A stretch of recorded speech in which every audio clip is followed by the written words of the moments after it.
I think I didn't do anything wrong, just told the truth about what I needed. He was too quiet, so I filled the silence with honesty. I thought he'd thank me for being open-minded. Instead, he came home one night with an envelope and said everything would now be handled properly. Before we dive deeper into this story, I have one small request. Please subscribe, drop a like, comment, and hit that hype button to boost this channel so more people can discover these incredible stories. I think I didn't do anything wrong, just said what I felt instead of hiding it like other women do. Honesty is supposed to make things stronger, right? That's what all those self-help podcasts said. So when I told Eli that I sometimes thought about being with other people, I believed I was being brave. He didn't yell, didn't cry, just stared at me for a long time, the way he does when he's deciding if something is worth fixing or just needs to be left alone. Eli has always been calm like that, too calm. He teaches chemistry at the local high school, comes home at 5:30, cooks plain food, watches quiet documentaries. I'm 32, a receptionist at Bright Dental, where everything smells like mint and disinfectant. I spend my days scheduling cleanings and smiling at strangers. Dr. Marcus Glenn, my boss, calls me the heartbeat of the office. I like that. He says it in front of patients too, so everyone hears. Eli never says things like that. When I told Eli I wanted more freedom, he asked what that meant. I said I wanted to try an open marriage. He asked if I was unhappy. I said I wasn't unhappy, just curious. He said curiosity and vows don't mix well. I said he was narrow-minded. He said he'd think about it. That's what he always says when he doesn't want to argue. I told Tara, my sister, about it. She squealed like it was the best idea she'd ever heard. She said I was evolving and that Eli was too quiet for someone like me. My mother, Hannah, frowned but didn't say much. She said, marriage takes patience. My mother-in-law, Nora, didn't hide her disgust when she heard. She told Eli he should get ahead of the mess before it spreads. He told her to stop meddling. I told Nora that her generation wouldn't understand modern love. She said love wasn't supposed to need definitions. I called her bitter. At work, I dropped hints about my new arrangement. The assistants listened wide-eyed. Maya, the hygienist, asked if Eli was really okay with it.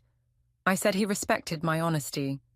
That wasn't exactly true, but it sounded noble. Dr. Marcus overheard once and said I was courageous for living authentically. That word, authentic, echoed in my head all day. After that, I started staying later at the clinic. Dr. Marcus said I could help with the new patient records. Sometimes he'd bring coffee into the front office and ask about my marriage. I told him we were redefining boundaries. He smiled and said, not many couples are that secure. I told him I hoped Eli would adjust soon. Marcus said some people never do. One night, Eli made spaghetti and asked if I'd be home earlier from then on. I said my boss needed help with new software. He said that wasn't my job. I told him maybe he should be happy I was valued somewhere. He said he was just worried I was tired. I said he didn't like my independence. He said he liked me better when I wasn't performing for an audience. I said maybe I'd rather have applause than silence. He went back to eating without a word, and I felt both triumphant and sick. At Tara's apartment that weekend, I told her I might go to a dental conference with Dr. Marcus in Phoenix. She shrieked that I had to go, that a change of air would show me what I'd been missing. I said it was just work. She said maybe work was exactly what I needed. I texted Eli about it later. He replied, sure, just let me know the dates. That single line irritated me. No questions, no fight, just acceptance, which somehow felt worse than anger. The next morning at the clinic, Dr. Marcus said the conference hotel was nice, with a pool and great food. I said I'd think about it. He said I deserved to go because I'd worked hard. I told Maya later that I might travel for career development. She nodded, but her eyes said something else, pity or maybe judgment. When I got home, Eli and Lila were baking cookies. She had flour on her nose, and he was pretending to sneeze sugar. It was sweet, too sweet. I kissed Lila's head and said I had emails to check. Eli said she wanted me to taste one. I said I was on a deadline. He looked at me with that quiet patience again, and I suddenly hated it. That night I told him he was suffocating me with kindness. He asked how kindness could suffocate. I said it felt like control disguised as care. He said he didn't understand. I told him that was the problem. He never tried to understand me beyond his calm world. He said he was trying right now. I said trying wasn't enough. He said maybe nothing ever would be. I told him that was a cruel thing to say. He said he was just being honest. I said honesty was supposed to help, not hurt. The next day, I mentioned to Dr. Marcus that Eli didn't take my openness well. He smiled like he expected that. He said people who fear change often call it betrayal. I said exactly, and that it wasn't about cheating, just growth. He said growth is a nice word for wanting something new. I laughed, but I felt the meaning sink in. That night, I told Eli that monogamy was unnatural. He said promises weren't supposed to be easy. I said he was acting like I wanted to ruin us. He said he wasn't sure what us meant anymore. I said maybe he should read more modern books instead of living like a monk. He said he liked peace, not chaos. I said peace was boring. He looked tired again and said, if freedom was what I needed, he wouldn't stop me. I took that as understanding. Later, when I told Tara he didn't even argue, she said that meant I'd already won. I agreed, though part of me wanted him to fight. I told myself his silence was approval, not surrender. I convinced myself I'd done the right thing, told the truth, taken charge, opened the door to possibility. Before bed, I looked at the hotel booking site for the conference. I hovered over confirm reservation. Lila's drawing was still on my desk, a picture of our family holding hands. I pushed it aside. I clicked confirm. I whispered to myself that it wasn't betrayal if everyone knew. The trip came sooner than I expected. Dr. Marcus said I could ride with him, since the clinic would cover the gas. I told Eli 2 days before we left. He said very simply, drive safe. I wanted him to protest, to tell me not to go, but he didn't. That quiet made me furious. I said he should at least act like he cared. He said he trusted me. I told him trust without interest was laziness. He said maybe I didn't know the difference anymore. I slammed the door before he could finish. Tara helped me pack, throwing dresses and sandals into the suitcase like we were going on vacation. She said I should post pictures to show what confidence looks like. I said it wasn't about showing off. She said, then why are you smiling so much? I told her it was because I finally felt free. She raised her glass and said, freedom looks good on me. At the conference hotel, everything sparkled. Mirrors, white tablecloths, polished shoes. Dr. Marcus introduced me to other clinic owners as his right hand. They asked if his wife minded him traveling with staff. He laughed and said, Seraphine keeps me organized. I laughed too, though it sounded false even to me. That night, after dinner, he walked me to my room and said I was impressive, that he needed someone like me long-term. I said I was flattered. He said he meant it. I told him good night and closed the door slowly, hoping he'd see it as mysterious, not final. The next morning, my phone buzzed with messages from Tara asking for pictures. I sent her one of me by the hotel pool, captioned, work hard, leave honest. She replied with a string of fire emojis. Later, Eli texted, asking how the conference was going. I wrote back, good, busy. He said, glad you're learning new things. That calm tone again, no jealousy, no emotion. I wanted him to sound human, but all I got was politeness. At the last evening dinner, I ended up sitting next to Dr. Marcus while everyone toasted to growth and innovation. He leaned close and said, Eli must be very open-minded.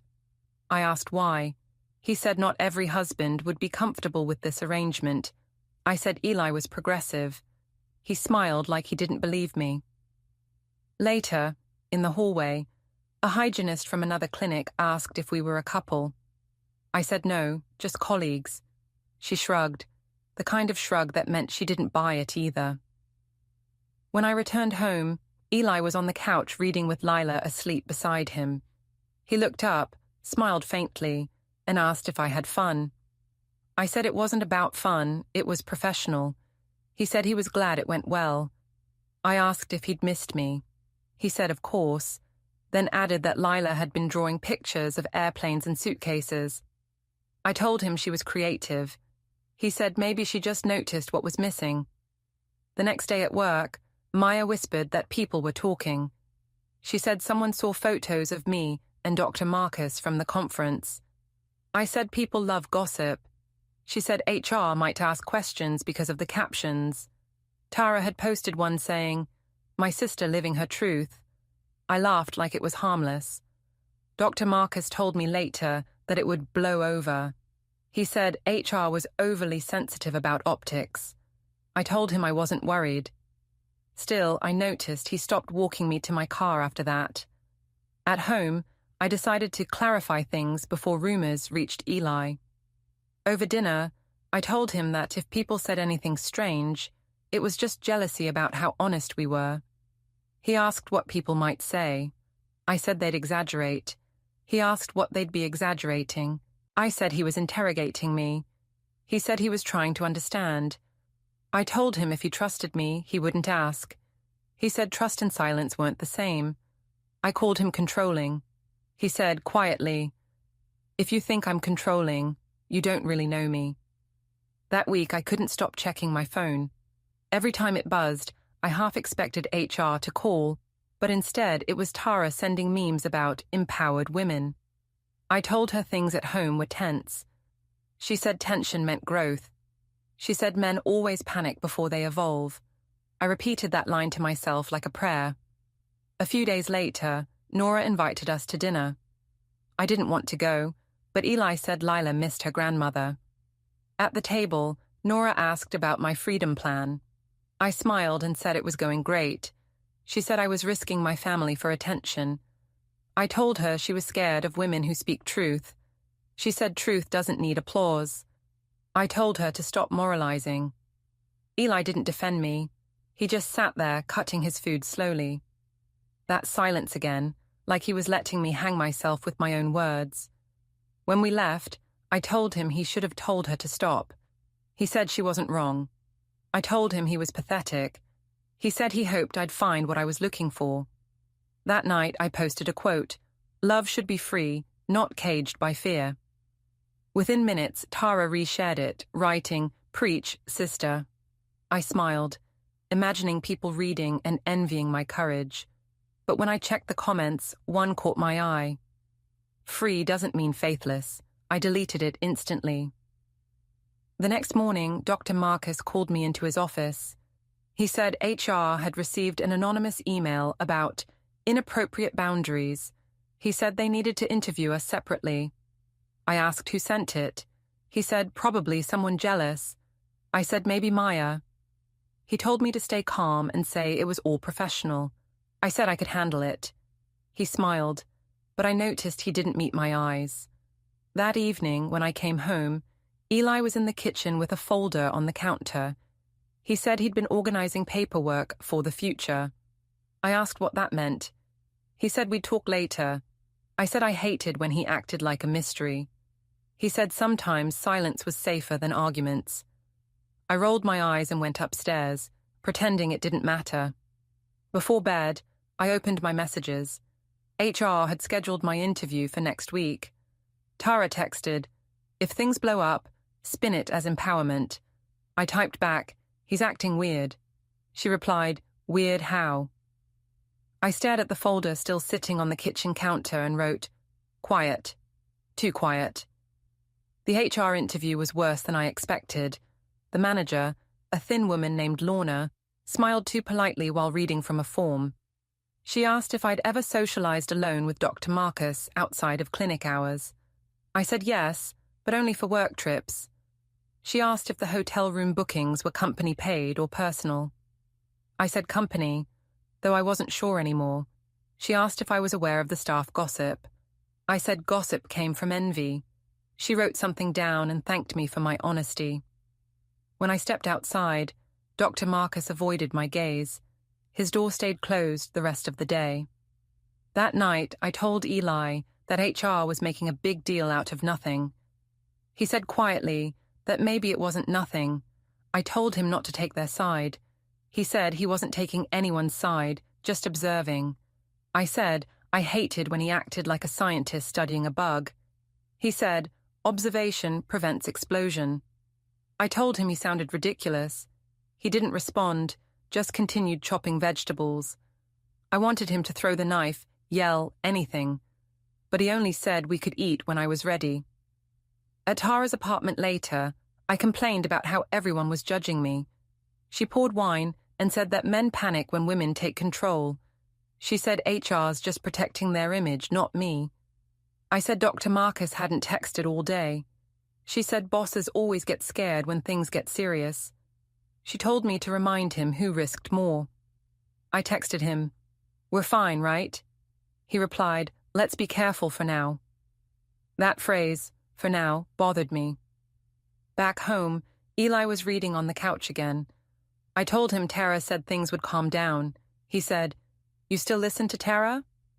I said at least she listens back. He said he listens, I just don't like his answers. I said he was judging me. He said no, I was judging myself. I stormed upstairs, slamming the door, but his calm footsteps never followed. 2 days later, I received an email from HR stating that administrative review may result in temporary leave. I felt my stomach drop. I went straight to Dr. Marcus's office to demand an explanation. He said HR was covering themselves. I said he could defend me. He said he couldn't interfere. I said we were in this together. He said we weren't married. That word, married, cut like glass. That night, I accused Eli of leaking something. He looked up slowly and said, "What would I leak?" I said, maybe he'd written the anonymous complaint. He said he didn't need to, since everything was already visible. I asked what he meant. He said people tell on themselves more efficiently than others ever could. I told him he sounded smug. He said maybe he'd just learned from me. Over the next week, Dr. Marcus avoided me completely.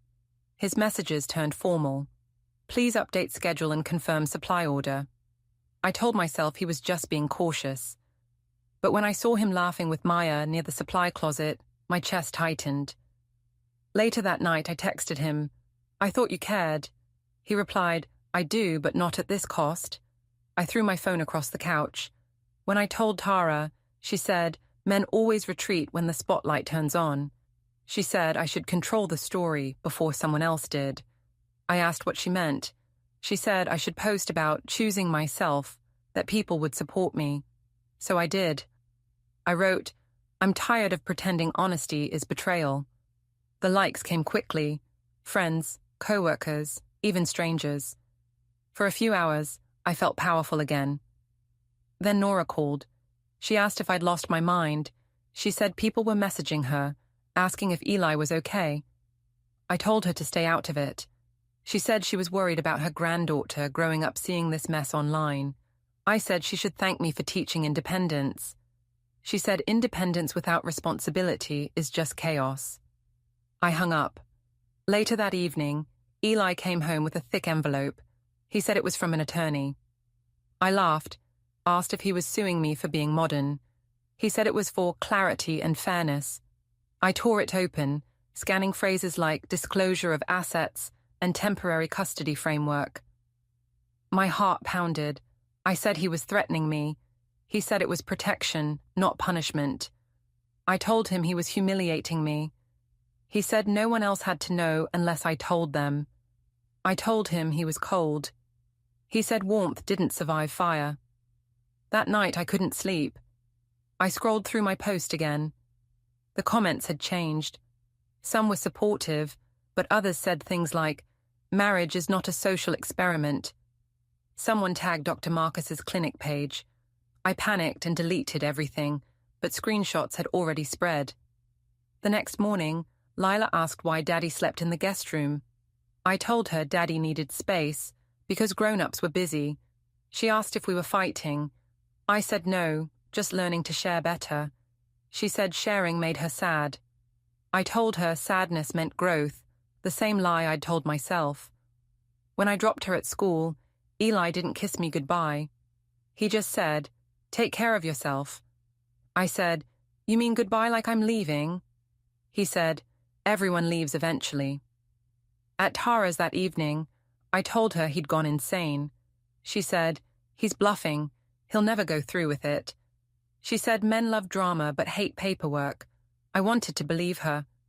But when I checked my email later, there was a message from Jane Porter, family law attorney. "Please review attached preliminary petition for acknowledgement." Attached was a PDF titled Vale versus Vale. I called Eli immediately. He answered but said nothing. I said, "You wouldn't really file this, right?" He said, "You asked for freedom. This is what freedom looks like when it's written down." I told him he couldn't destroy our family over a few conversations. He said, "You destroyed the meaning long before the papers." I shouted that he was twisting everything. He said, "No, I'm finally straightening it." When I hung up, my hands were shaking. Tara said I should post again, make him look controlling. I said maybe I should wait. She said waiting means losing. I stared at the glowing laptop screen until I saw my reflection. Tired eyes, smudged makeup, a face I barely recognized. Then a knock at the door startled me. When I opened it, a courier stood there with another envelope, heavier than the first. The label read, "Notice of temporary restraining orders, financial and custodial." The man asked for my signature. I scribbled it. As he left, the words on the top sheet blurred. All I could read clearly was my name next to the phrase, "Respondent." The papers sat on the table like a living thing. I stared at them all morning, tracing the black lines of my name as if that could erase them. Respondent. Such a cold word, like something a stranger would call me. When Eli came to pick up Lila for school, he didn't even look inside.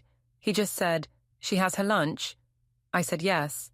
He said, "Thank you." That was all. He didn't glance at the mess on the counter, the papers, the coffee stains, my shaking hands. I called Tara as soon as they left. She said this was a scare tactic. She told me to act calm, post something about focusing on personal healing. I said maybe I should call Eli and talk face to face. She said, "Never chase, let him sweat." I told her he doesn't sweat. She said, "Then make him look guilty instead." So I did what she suggested. I posted a picture of a sunrise with the caption, "When people try to control your light, shine brighter." It got hundreds of likes. For a moment, I felt safe again. That afternoon, HR called. Lorna said the investigation had finished, and they were taking appropriate steps. I asked what that meant. She said both Dr. Marcus and I were being placed on administrative leave. I told her she couldn't do that. I'd done nothing wrong. She said the company had to protect its reputation. I told her maybe they should protect loyal employees. She said it wasn't personal. That was the problem. None of this felt personal anymore. When I called Dr. Marcus, he didn't answer. I sent a long message saying we needed to stay united. Hours later, he replied, "Let's avoid contact until HR finalizes everything." Just like that, formal, detached. I stared at the screen, realizing that he'd already moved to protect himself. I felt betrayed, but told myself he was just scared. Everyone was scared. That evening, Nora called. She said she'd seen my post and wanted to know if I was implying something about her son. I told her to stop twisting things. She said I'd twisted enough. She asked if I'd thought about what all this was doing to Lila. I said my daughter needed a strong mother. Nora said she needed stability. I said stability was overrated. She said chaos doesn't raise children. I hung up before I started crying. When Eli brought Lila home, I asked if we could talk. He said everything needed to go through the lawyer now. I said that was insane. We were still married. He said that was temporary. I told him he was overreacting. He said, "Maybe, but overreacting legally." I told him he was being cruel. He said, "No, I'm being careful." I asked if he still loved me. He said that wasn't relevant to the documents. Then he picked up his coat and left. Tara arrived later with takeout and a plan. She said I had to control the optics. She said to post screenshots of Eli's messages to prove he was cold, distant. I said that wasn't illegal. She said people don't care about legality, only emotions. I hesitated, but finally agreed. I posted part of a message where Eli said, "We'll follow court procedure from now on." I captioned it, "Some men hide behind paperwork when they can't handle passion." It spread quickly. Comments came, people calling him heartless, calling me brave. For a few hours, I believed my version again. Then, the next morning, my phone buzzed with a new email from an address I didn't know. It was from Jane Porter, Eli's attorney. Notice: public disparagement violation risk. Attached was a screenshot of my post. The message was polite but sharp. You are reminded that defamatory or misleading public statements may impact ongoing legal proceedings. I deleted the post instantly, but the pit in my stomach stayed. At work, or what was left of it, I packed my things into a small box.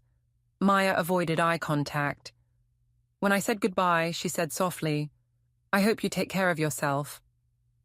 I almost laughed. How could I, when everyone else was taking care of my punishment? That evening, I drove to my mother's house. She hugged me, then said, maybe I should stop fighting so publicly. I said she didn't understand. She said sometimes silence is the only way to be heard. I said she sounded like Eli. She said maybe that's why he'd always seemed wiser than me. I left before dessert. When I got home, the house looked wrong. A locksmith sticker was on the door frame, and the locks had been changed. A note was taped beside the handle. Please use the co-parenting app for communication. Access to shared property is temporarily suspended pending review. I froze. I knocked once, twice, then harder. No answer. Through the window, I saw the edge of Lila's toy box, the same one I'd packed myself when she was born. Now it wasn't mine to touch. I called Eli's phone until it went to voicemail. I said he couldn't just lock me out. I said we could still fix things if he'd stop treating me like an enemy. Then I said something I regretted, that he'd regret doing this to me. A few hours later, my phone buzzed again. This time, another email from Jane Porter, short and calm. Any threats or contact outside approved channels may be submitted as evidence. Please refrain. I stared at the message until the screen dimmed. I realized he'd already thought of everything. The accounts, the lawyer, the house, even my words. He wasn't angry anymore. He was organized. Tara told me to come stay with her. She said it would make a great new chapter. I said maybe I'd just stay in a hotel. She said, then at least film a video about it. People love redemption arcs. I laughed until my throat hurt. When I hung up, I looked again at the note on the door. The phrase pending review stuck in my head. That's what my whole life had become.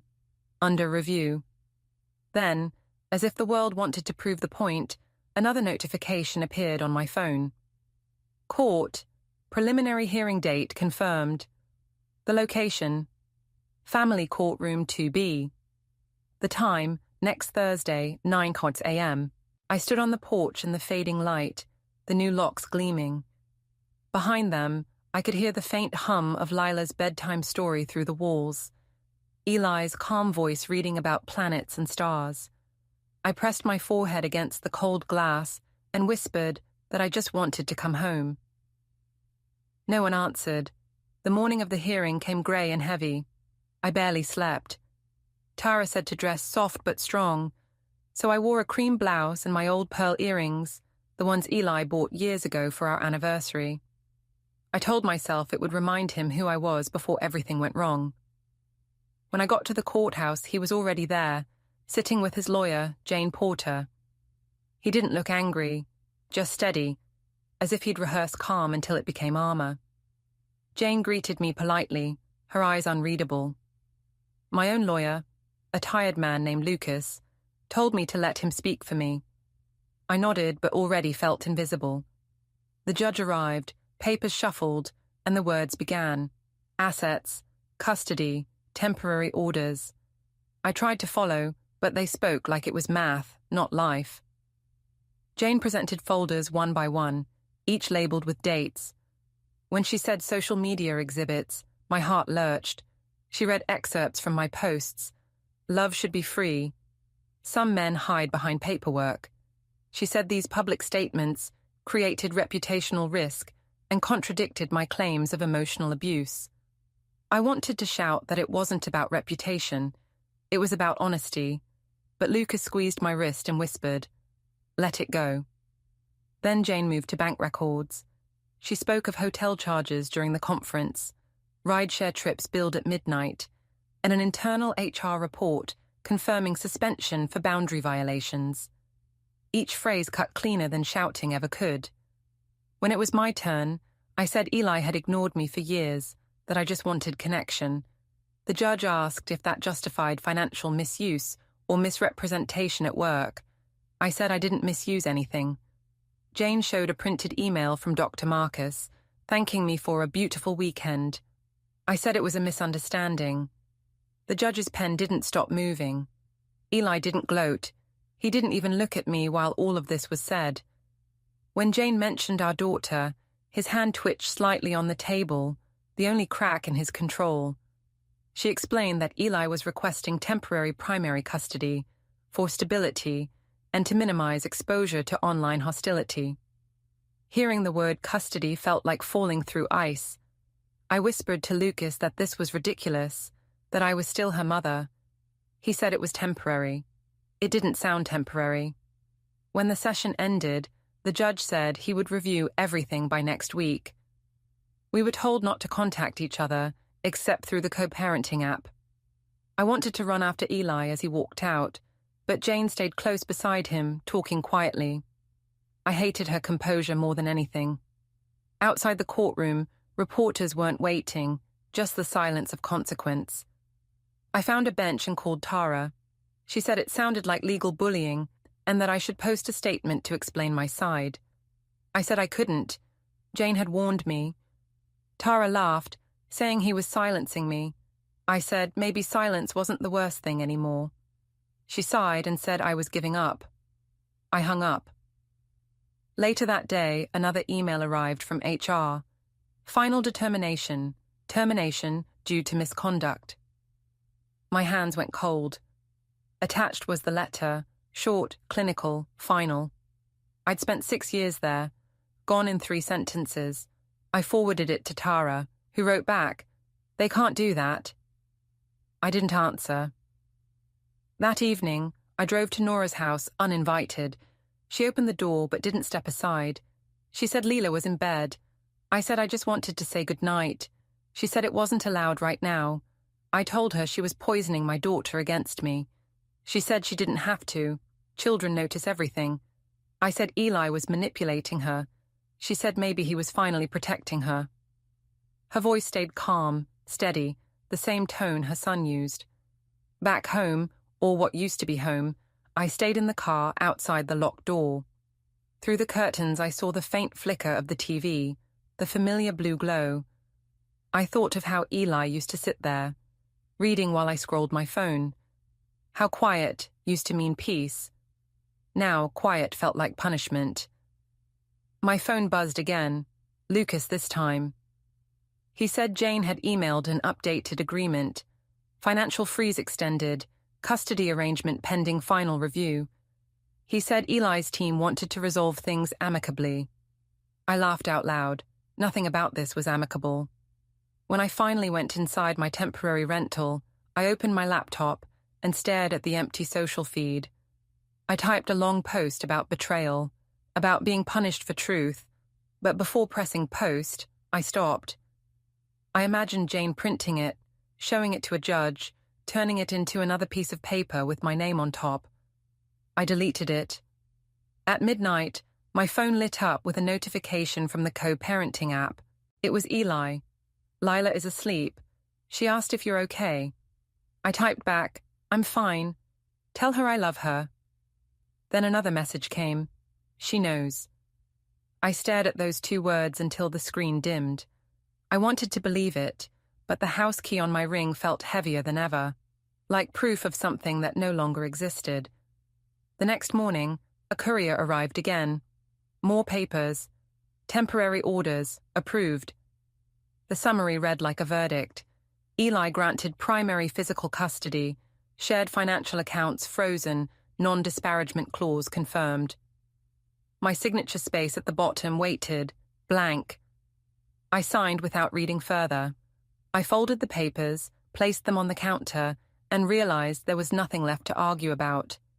I had asked for freedom, and the law had given it to me, clean, documented, and cold. Outside, the air smelled like rain. Somewhere in the distance, a school bell rang. I thought of Leela walking into class, her small backpack bouncing with each step, not knowing that her mother had finally learned what real consequences look like. The final hearing was faster than I imagined. The courtroom lights were harsh, the air dry, the clerk's voice steady as she read the case number. Eli sat across from me, that same composure in place.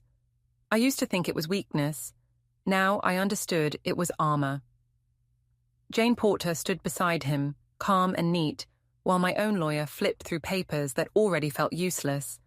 The judge spoke softly, summarizing what had already been decided. Custody, primary to the father, visitation, alternate weekends, supervised transition.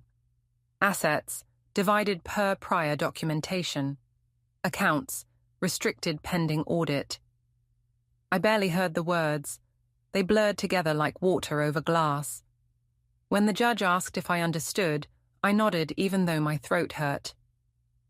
Jane handed over a thin folder of final exhibits. Screenshots, receipts, time logs, everything that had quietly dismantled the life I thought I controlled. She mentioned how Eli had complied with every request, never retaliated, never violated the communication rules. "This shows a pattern of stability," she said. The judge nodded. No one asked about my feelings. When it was over, Eli stood to leave. I whispered his name. He stopped but didn't turn around.